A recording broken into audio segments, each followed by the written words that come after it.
va parler de dette de la vie courante, de surendettement également. Tout ça, c'est à l'occasion d'un festival qui débute mardi prochain au centre Bruegel. Il s'appelle Trop cher la vie. On va en parler avec vous. Rémi Ponce, bonjour. Bonjour. Vous êtes l'organisateur donc du festival, mais aussi l'auteur d'une pièce dont on parlera qui s'appelle Apnée, une histoire de surendettement. Alors c'est un sujet qui est réellement d'actualité avec le coût de la vie qui augmente ces derniers temps de manière exponentielle. Oui. Alors c'est sûr que étant donné l'augmentation des dépenses qui sont actuelles tant dans le domaine de l'énergie, mais aussi on l'a vu visiblement les loyers bientôt. Et puis toutes les matières premières, l'alimentation, etc. C'est sûr que la question du portefeuille des personnes, des ménages, se pose de manière brûlante. Oui, en préparant ce festival, vous vous êtes rendu compte qu'il y a de plus en plus de gens qui vivent sur le fil, en équilibre? Alors, ça fait longtemps que, de toute manière, les chiffres vont dans ce sens-là. C'est-à-dire que dans les services de médiation de dette que j'ai pu rencontrer, on sait que, grosso modo, les dettes de vie courante, donc les dettes qui concernent vraiment la vie courante, augmentent de manière très forte ces dernières années et pèsent de plus en plus dans les dettes générales qui sont générées en Belgique. Alors on l'a dit, vous êtes aussi l'auteur d'une pièce de théâtre qui sera jouée pendant le festival durant donc toute la semaine prochaine, qui s'appelle Apnée, une histoire de surendettement. Et donc il y a un teaser qui existe de cette pièce. Avant de continuer à en parler, on regarde ce teaser. Les personnes qui sont en situation de surendettement, qui viennent dans les services de médiation de dette, sont finalement majoritairement des gens maintenant qui sont en situation de pauvreté. Au départ, en effet, je n'avais quasi que du crédit à la consommation. Et maintenant, il y a des dossiers, les derniers dossiers, où il n'y en avait pas du tout. C'est tout à fait contraire à l'idée du stéréotype qu'on voit, où en fait on est surendetté parce qu'on flambe, parce qu'on ne consomme pas bien, mais voilà. Non, on a peut-être ça aussi, mais on a surtout des revenus insuffisants. C'est la décadence en fait, c'est la décadence quand vous avez une facture de 50 € et que vous ne savez pas payer, ça arrive directement à 200 ou 300 € avec les frais de huissier et compagnie. Donc en général, c'est comme ça une impression de débordement, d'être noyé de ne plus voir clair du tout. Il y a d'abord la période où j'ai paniqué, où je me privais de tout pour pouvoir payer. Et puis après, il vient une période où on a peur d'aller voir à la boîte aux lettres, on a peur de dépenser de trop, et puis la période où je m'en fous. C'est très compliqué, j'ai jamais parlé de ça à personne, parce que les gens peuvent pas comprendre ce que c'est, même s'ils voient de loin. Et puis on a tellement honte de ça. On a tellement honte de ce qui se passe, qu'on nous dit que c'est notre faute, qu'on est des assistés, tout le discours ambiant, tout... Enfin... C'est très hypocrite en fait, le système dans lequel on est, vraiment. Voilà, précisons que c'est vraiment un teaser vidéo qui annonce la pièce. Ce n'est pas la pièce en tant que telle, mais qui est très imagée. C'est tout ce qui reste à faire, c'est manger ses factures. En tout cas, oui, ça pousse peut-être à ça. C'est-à-dire qu'à un moment donné, la question se pose de qu'est-ce qu'on peut faire de tout ça et d'être submergé. Du coup, il y a quelque chose, en tout cas, dans le geste qui dit que les factures viennent nous envahir au plus intime de nous-mêmes, quoi. Alors parlons un petit peu de cette pièce et de ce qu'elle raconte. C'est l'histoire d'Albert qu'on va suivre dans son parcours depuis sa première dette jusqu'à son dernier versement. Et donc lui, il vit dans une petite maison dans les bois. Il vit En fait, c'est quelqu'un qui travaille, qui a un... Voilà, c'est quelqu'un qui travaille, qui a pas un travail, qui vit tout seul, et puis il a ce qu'on appelle un accident de parcours et tombe malade, comme ça peut arriver à chacun d'entre nous, en fait, à chacune d'entre nous. Mais il a une situation déjà un peu précaire parce que peut-être son contrat de travail est pas incroyable, voilà. Et il a un problème administratif au départ qui fait basculer les choses, en fait. Ça part de ces petites choses apparemment anodines, mais qui, quand on est dans une situation précaire, peuvent s'avérer assez compliquées et déboucher sur des situations catastrophiques. Et donc il y a une espèce de mise en route d'une spirale, d'engrenage, de spirale qui qui fait qu'il sombre. Voilà.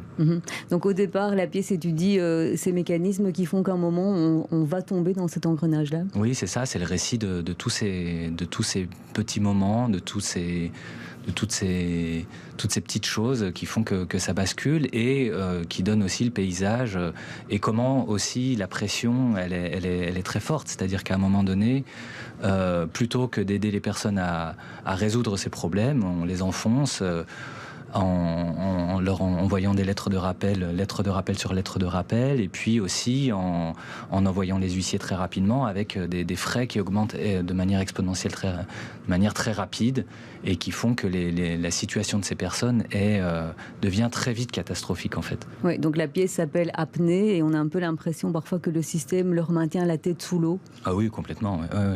Oui, c'est absolument ça. C'est vraiment une image. En tout cas, moi, quand je l'ai éprouvé, parce que j'ai passé une période d'observation documentaire et du coup c'est vrai que les gens que j'ai pu observer dans les services de médiation de dette, ils arrivent en apnée, c'est sûr.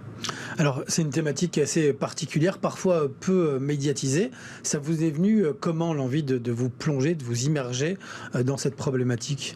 Alors moi je fais un travail à long terme sur une chronique du travail social, donc je chronique vraiment le travail social par le théâtre, par la radio depuis des années, et c'est en faisant ce travail-là que j'ai rencontré des personnes endettées, et c'était au moment où il y avait la dette en Grèce, en Grèce, et du coup j'y voyais un sujet éminemment politique. C'est-à-dire un sujet où on voit bien comment la dette est plus qu'un simple fait social, elle est aussi un fait politique, c'est-à-dire que elle nous emprisonne, elle nous permet pas d'agir. Et du coup, j'y voyais un sujet d'écriture. En tout cas, et l'idée c'était ça, c'était de partir de l'intime et de montrer comment ces faits sociaux, ils peuvent résonner de manière intime, mais aussi de manière globale. Alors vous parliez de cette recherche documentaire et des gens que vous avez rencontrés, avec qui vous avez parlé. Ce sont des profils très différents, les personnes que vous avez rencontrées, des parcours de vie très différents? Alors oui, c'est des parcours de vie très différents. Après, dans un certain sens, les personnes que je rencontre, c'est ce que je disais tout à l'heure, il y a des choses qui se retrouvent dans une forme de précarité initiale qui fait que il y a un terreau social pour s'endetter ou se surendetter. Mais effectivement, après, il y a quand même des choses qu'on sait. Par exemple, les personnes isolées s'endettent de manière beaucoup plus... c'est beaucoup plus difficile de toute manière pour vivre pour des personnes isolées, encore plus pour les femmes. Donc il y a des choses quand même qui font qu'il y a certaines personnes qui sont plus fragiles face à l'endettement et face au surendettement. Voilà. Alors dans la pièce, vous allez aussi vous intéresser à la relation que le personnage Albert noue avec la personne qu'il aide, la femme qu'il aide au service de médiation de dette. Comment ça fonctionne en fait un service de médiation de dette? Vous êtes allé voir comment ça fonctionnait et parlez-nous de ce rôle qui doit être un rôle important et pas facile nécessairement à jouer. Ah oui, alors en fait, déjà, c'est contrairement à beaucoup de services sociaux, notamment au CPAS, c'est sur base la relation, elle est sur base volontaire. C'est-à-dire que les personnes qui vont demander de l'aide aux médiatrices de dette, elles ont normalement le pouvoir de quitter cette relation quand elles le veulent. C'est pas contractuel. Du coup, ça implique une relation qui, pour les médiatrices de dette, peut être plus chouette, moins contrôlante en tout cas que dans d'autres services. Il y a plus une relation de confiance qui va s'installer. C'est ça. Et tout le travail, en tout cas, il y a un travail. Et en plus, comme la médiation de dette, elle peut s'étaler sur plusieurs années. Il y a quelque chose qui peut s'installer. Il y a une recherche de la mise en confiance qui est importante, tout un premier temps de rencontre qui est importante.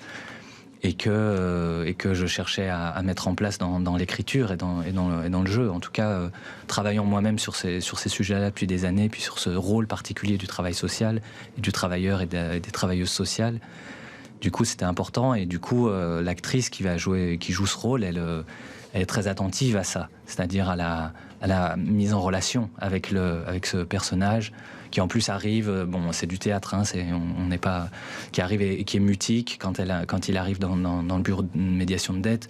Donc il y a aussi cette difficulté de la mise en relation avec des gens qui ne désirent pas forcément, même s'il vient demander de l'aide, il y a quand même cette chose méfiante qui est bien compréhensible, des personnes qui viennent demander de l'aide à quelqu'un dont on ne connaît pas forcément bien le rôle au départ. Alors, toutes ces questions, tout ce sujet va être questionné lors de ce festival aussi, hein, en dehors de la pièce. Donc, il va y avoir des documentaires, d'autres spectacles aussi, des conférences aussi qui sont organisées pendant une semaine. Oui, voilà, moi, ce qui me tenait à cœur, c'était de poursuivre ce qui se passe dans la pièce par différentes rencontres et que ça reste en mouvement, que ça soit actif, que la pièce elle génère quelque chose et qu'elle soit le fruit de quelque chose et qu'elle génère quelque chose du mouvement. Et du coup, il y a eu cette envie-là, avec le Centre culturel Bruegel, de prolonger la pièce par tout un tas de rencontres, de spectacles, de choses qui sont déjà en place, hein, qui ont déjà lieu par différents groupes. Et puis d'autres choses qui sont plus ponctuelles et qu'on organise vraiment spécifiquement à l'occasion de ce festival. Et ce festival, il aura donc lieu du 7 au 11 juin prochain. Ce sera au Centre culturel Bruegel. Merci beaucoup, Rémi Ponce, d'être venu nous en parler ici en studio.